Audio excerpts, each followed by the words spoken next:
What's up, guys? Welcome back to the Pat Cave. I've got an update on my Marko jacket from Lost Boys, so I thought I'd give you the latest news. Check it out right after this.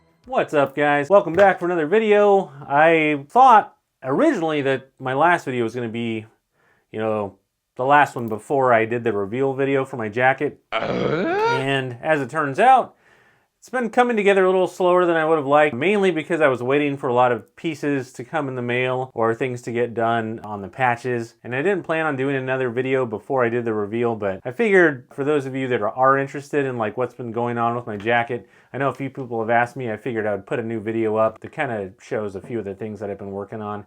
Mainly the patches are the last thing. I've been working on getting a back off patch finished, the Ghost Rider patch that goes on the left arm, and the Warbird is done, that goes on the shoulder, that's attached. That and the Change This patch I got from the same person. Basically, there was, the patches on the original jacket were marrow stitched on the edge of the Ghost Rider patch. And a friend of mine, a really good friend named Diane, had done a couple for me, but I ended up having 3 different patches, and I ended up finding a place that actually does marrow stitching about an hour from here, so I documented that a little bit for you guys. A couple other small things, so if you want to check them out and see how the project's coming along, feel free to check this out. It's a little bit of extra footage for you guys and things that I've been doing. So we're going to be heading out today and taking a little road trip out to a city called Chico, California, which is Northern California. It's about an hour from me. And this is the only place that's anywhere near me that can do a marrow stitch, which is what I need to do on the Ghost Rider patch. These are the other 2 patches that I've had done so far. All 3 are almost identical. The main difference is obviously is the outer edge here. This first one, it got taken a little too far off down here and along the edges, and it's a little too small. The second one here, this one's got basically perfect, except, the stitch isn't a true marrow stitch like a patch would have. So I'm gonna take this one, which is the third and hopefully final one down there. And they said they could do it same day for me, so I'm going to have them stitch the edge of this. And I'm going to leave about right now. I got a call. I just wanted to make sure that they were going to be open before I started driving down there, because it's about an hour from me, like I said. So I'm going to give them a call, and if all goes according to plan, I will send you an update from the road. I might have to stop and get something to eat at some point, so I'm kind of hungry, but I will catch you guys in a few. So we have officially made it to Chico. I have just dropped off the patch. The owner was really cool, really nice people, or the gentleman I talked to, I assume he's the owner, really nice guy, and they're going to marrow stitch it for me. I think they said it's going to take about an hour, so I might head over to get something to eat nearby, and there's a bookstore, so if that's open, I might go walk over and check that out. So I will go ahead and let you guys know how it turns out, and I'll see you soon here.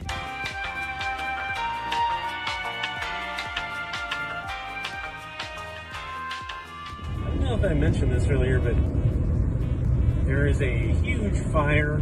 It's pretty massive, so the air down here is like super smoky. And I don't know how well you can tell from the video, but you can kind of see the skies is super dirty. And I think they're slowly getting a grip on it. It sounds like it was like 12% contained, but what's going on, guys? I just got home. It was a little bit of a long drive on the way back. Like I said, there's a fire going on a little north of where I went, the city, so there was a lot of traffic on the 99 coming back. There was this one lane, and strangely enough, I don't think it was even due to the fire. I think it was just construction going on. But anyways, I got the patch done on the edges, and these are the 3 that I've got. All of them are chain stitched, and you can see the detail that they put in. They really tried to do everything as close as possible. This was the first one that I had, and one thing that's kind of cool is that she actually did the hands differently, so they're not exactly the same on both sides. On the original one, there's two different designs. The right and the left have a little bit different on the handlebars here. And she tried to capture all the little details as best as she could, and I think she did a terrific job. So that was the first one that I had, and like I said, there was a little bit too much that had been removed on the edges, and by the time the stitches were applied, there was too much cut off on the bottom. Even though it's still, you know, fine for just the casual replica, I would think it, you know, definitely one step up from the other options that are out there. And then this was the second one here that I had done, and it was basically the same as that first one. As you can see, the main difference is just that the edge, it has more of the border around it like it's supposed to. But other than that, it's virtually the same thing. You know, you can really see like all the little stitching in there. And this was done, it's funny because at the place that I just went to, the guy even commented and said how this is like the old school stitching. I didn't even mention it, but he's like, oh yeah, they don't really make them like that anymore. And he said even where he's at, they don't do that. So this was as close as we could get to the marrow stitch. I think it's called a marrow stitch, using the sewing machine. My friend Diane did these edges, and she did a really good job. And I'll show you a comparison of this stitch versus the actual one on the marrow machine that's made specifically for it. And like I said, a little bit of the top was cut off here because this was sewn on the edge of the piece of fabric, so part of the top was missing here, a little bit more of a curve, but it's not really noticeable. So this one's a really good alternative too. And then the third one that I had was the one I took today and did the marrow stitch on. And this one basically turned out perfect. We got the correct stitch on the edge here. I don't know why, but people don't really use those machines that often, I guess, anymore, or at least around me. I'm in a smaller city, so that could be why. But this is the actual stitch. It goes, or kind of like wraps around the edge. And as you can see, it's done like a regular patch. And on this one, they had to add the backing on it too, so it's a little bit thicker, because they said in order to do the edge like this, they had to do that. Here's a comparison if you want to see these two side by side. So you can kind of get a look at them both. This one, you know, has got a little bit more of the curve on the top. This one was a little bit more cut off, but they're more or less the same shape. This one's a tad bit taller, just because I wanted it a little bit bigger for my jacket. Once I had it measured on there and everything, it just seemed to work better. You can see how similar these stitches are. So, you know, this is the one that was done with just a regular sewing machine here to kind of emulate the same thing as the marrow stitch. And then that's the other one next to it, so you can kind of take a look and see just how close they are. I think the next step on those is to get, I mean, these are just going to be extras here, these two. And then this one is the one I'm going to use for my jacket. And I think the next step is to just kind of distress it and get it looking a little bit more worn. I'm not sure if I'm going to tint it a little bit darker, you know, kind of just so it looks a little more worn and old. I usually use tea for that. It does a good job. Like these Viking patches will kind of show you the difference. This felt here is just regular white felt, and then this is with the little tea stain.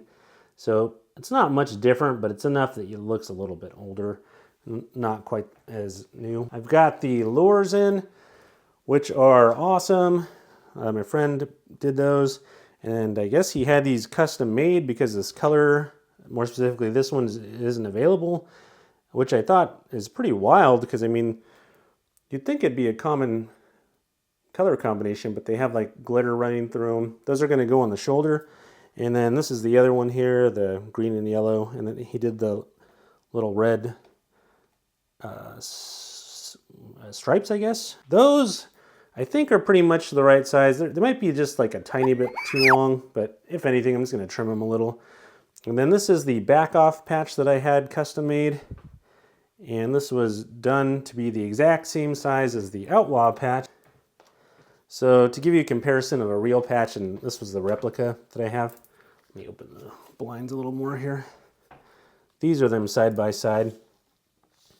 So that's the original Outlaw patch, vintage, and then this is the replica back off patch I had made that was to match. And that's as close as they could get. And for a replica, it looks really good. I think I might have mentioned this, but these Outlaw patches and the back off, they have like a sparkle to the lettering. It's hard to tell because of how old it is, but I tried to do a similar thing with this. You can probably see how it's kind of glittery looking. And that's basically glitter glue. And you know, it dries clear, but I just put some on the letters and then wiped it off and tried to brush off as much as I could so that it doesn't come off, you know, once it's attached. That's where we're at on the jacket. I'm just need to get all the patches sewn on. You know, I got the Viking done too. I don't know if I showed anyone those, but this was what I came up with. It's used the original art as a reference for that. So I think those turned out really good. She did a great job on those too. This was someone different that did this, and then that did these chain stitch patches. And unfortunately, the Etsy seller who did these patches decided that I think they're a little too time consuming for how much she was charging for them, which is unfortunate, but I understand, you know, it's probably, it looks like a lot of work, and I get it. So, but the Viking patches, I think those were done on machine, and I thought those turned out really well. And I'm gonna weather them a little bit to get those finished up too. I think that's about everything left. And then once those are ready, I'm gonna get those sewn on. I've got the little gems for Cleo's eyes, and I have two more that are for the back, little ruby ones. I'm not really happy with them, to tell you the truth. I think I'm gonna end up probably trying to find something closer. The original ones had a 5-prong setting, and these have 4. Basically all of them have 4 for some reason. I'm still looking for those, and I got the patch that I had, not this one, but I have the other one that's larger, that was the correct size. I got that all weathered and attached, along with the Anarchy patches and all those, and my friend did the edges of those, so thank you to him. And for these lures, they're awesome. I will hopefully post a video soon of the finished thing, and then I will catch you guys later. So this is after the tea stain that I did, so you can get an idea of the difference of the color. Not too much, but enough to make it definitely look like it's a little more used and worn. And I even got some dirt on there from the rocks I used to put. So that added a little personality to it. So I'm gonna do a little bit more, and then I will check back in with you guys in a minute. Okay, I just had to sew a little bit more. This leg piece was kind of sticking up, so I had to sew that down. That's gonna be covered up. And then I'm working on getting the Ghost Rider patch lined up now back here. So that's sort of on the agenda right now. And I think I need to get the rest of the skull patch attached. I'm also working on the placement for that, so you can see it's down there. And it looks like the top right corner connects to this little blue dot here. So that's where I'm going for. And we are nearing the finish line. Hopefully I can get this done within the week, or at least by next week. I know I've been saying that for a while, but everything keeps getting delayed for one reason or another. This is where it's at currently, and I'm gonna go ahead and work on getting these stitches in, and I'll catch up with you guys in a minute. All right, so it's been about an hour, and I finally got this reattached. I got it lined up how I wanted. Left a little bit of space down here before connecting to this, and it's a little above it. And then I've got, you know, a little bit of this brown on the side, like the photos or the video reference that I have. I got the back positioned here, so there's a little bit of white gap with some green in the leg. And it overlaps on the top here too a bit onto the peacock piece. So I've got that part finally wrapped up, and I'm going to go ahead now and start attaching these little gems. There we go. And they're just like little glass rhinestones. And those are going to be going on the back of Cleo right here for her eyes. And once I'm finished with that, I'll probably call it a day. I still need to get the bottom right patches sewn on, but I'm probably going to do that a different day. And those are officially on. So I'm just missing the 2 red rubies that go right here. Well, I mean, I have some, but I'm not crazy about them. So I'm going to still look for those. I think today, since I've got the day off, maybe I'll look online and see if I can find anything better. These are, I had to use a smaller needle for these because of how small the little holes are in the back for the string. So I had to switch it up there, and I also ran out of thread, which is crazy. How much is this anyways? 150 yards of thread that I've used for this project. And more, actually, if you include the sewing machine. And here's a look at the inside. You can see how many stitches there are. They're just everywhere. But you know, I can only imagine how it looks inside the arm there. And hopefully, once Alex comes to a con, I'm hoping he comes to Sinister Creature Con in October in Sacramento, because then I'll get the tag signed too. So that's my plan for that. He was supposed to come in June, and he canceled, unfortunately, so I wasn't able to. But my jacket wasn't done anyways, obviously. So it might be nice to just bring it once it's finished. That is it for today, and I think, fingers crossed, that the next video I should be posting should be the reveal video when I show the whole thing and give you the rundown. Okay, so as you can see there, Ghost Rider patch was a little bit of a pain trying to line that up, and I don't have access to the original dimensions of the original patch. I don't know, how tall it was, how wide it was. I just had to go off the reference that I had of all the prop pictures. That being said, I think it's probably pretty damn close. I got most of all the areas to line up on the front and the back and the sides, so I'm glad to be done with that. The marrow stitching thing, that was a little bit unexpected. I try to strive for a little bit more authenticity with all the stuff that I do. So things like that might seem really small can add a little bit more to your replica if you're making one. If you want it to seem just a little bit closer to the originals. I don't think I've seen any Ghost Rider patches that are chain stitched, let alone done with the marrow edge, except for one other person that's made a replica. Those rhinestones, well, they're like glass, the crystal little gemstones that go on Cleo's eyes. I got those attached. Those are pretty simple. One of the easier things to do on the coat.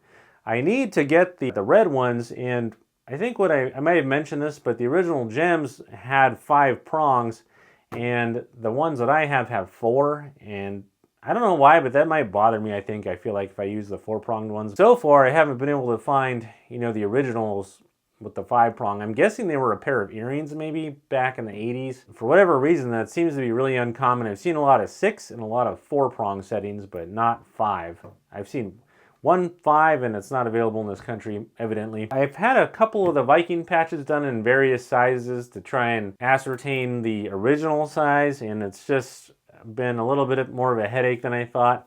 And that seller on Etsy who did the back off patch and the Viking patch, they've worked with me a lot on those, so I'm grateful for their help too.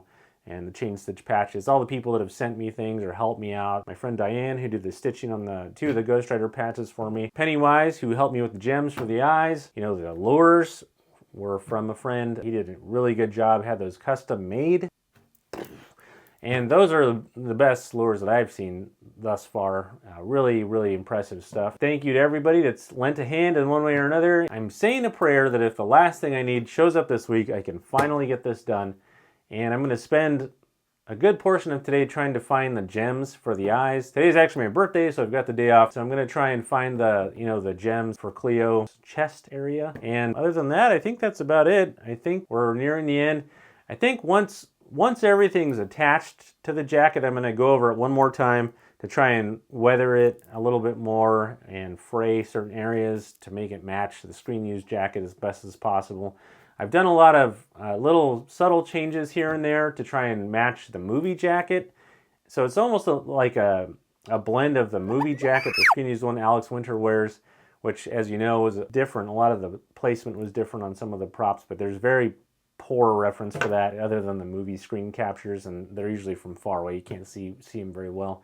Even the promo shots, they're not very close up. So I've used the hero jacket from the prop store to sort of match up all the other details the best I could.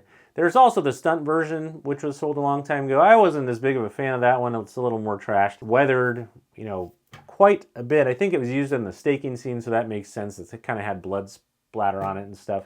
I sort of like an good in-between, so I try to weather all my patches and stuff a little bit, give them a little extra flair. I hope you liked my video. I'm pretty sure this is going to be the last video that I do before the reveal video, so hopefully the next time you see me, it's going to be me showing off the completed jacket, and I'm going to take some really nice pictures of it too, comparison photos, and post them against the reference pictures that I have too to show you how close I tried to get it, within reason. There's always little tiny details that aren't going to match up, just because even the tapestries themselves had little variations in size. I had 3 different Matador tapestries, and one of them was about a 1/2 inch to a 1/4 inch bigger than another. Stuff like that can throw off, certain things, and that's just out of your control. You just have to sort of take comfort in knowing that all of the Screen-Used jackets were definitely not the same.